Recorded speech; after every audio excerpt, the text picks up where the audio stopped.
Hello, Mr. Chavez. Hello, Mr. Hoffman. If you don't mind, can I ask you a couple of questions? Yes, go ahead. Okay. Well, first question, I would like to know what the focus of the UFW's work is right now. The main thrust of the work has to be the consolidation of the gains we have made. The means trying to negotiate contracts where we have won the elections. Even more important is the serving of the contracts. Basic to these tasks is the question of developing dependable and adequate staff. Because of the voluntary nature of the staff, it's like a river. People come and go. So one of the important things we have to try to do is stabilize the volunteer staff so that we have more long-term volunteers to be able to do the job of consolidation. So, has the election law here in California changed the nature of the work within the union as well as the work outside of the union? Tremendously so. We knew that the new legislation was going to have an impact on the union, but we had no way of knowing how big it would be. It changed everything. It affected everything we do, even our way of thinking. What the law does is make us legal, and that has a lot to do with life. We now have the standing of being a legally recognized group. Along with the benefits of the standing also comes demands. You get something, then you have the responsibility of having it. I don't think we've seen half of the impact.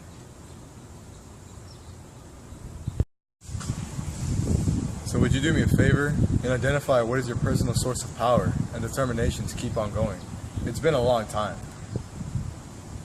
That is a very hard thing for me because a very personal kind of response is needed. I think it is my responsibility to do whatever I can. I say that because I don't know how to really express the real reason. That's not the real reason, I'm sure, but it's like a fire, consuming, nagging, every day and every moment demand of my soul. To just do it. I am not confused about what I want to do, but what is to be done. And I am thinking of how to do it. Who gets me to do it? I don't know. It's a very personal kind of thing.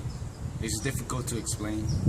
I like to think it's the good spirit asking me to do it. I hope so. Okay, Mr. Chavez. So there is one last question I would really like to hear your response to. A lot of people I talk with and hear about in the church are saying at this point that they are really tired of hearing about farm workers. They have helped a long time and now there are other things to do. If you were getting that response from someone in the church, how would you respond to it? Well, to be sure, I will feel saddened by it. But I also know enough about life to know that these things happen. There's nothing you can really do except say, look, you were eating 10 years ago. Today, you are still eating. And the same people as 10 years ago are still feeding you. These people aren't getting tired.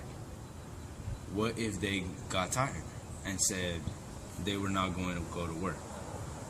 Where would you get food from? Okay, Mr. Chavez, that concludes my interview with you. Is there any words that you would like to say? Well, thank you for having me. And for all you people that are looking at this video, well, remember, every time that you're struggling or anything, like you're having trouble or anything, remember always, Cesar puede.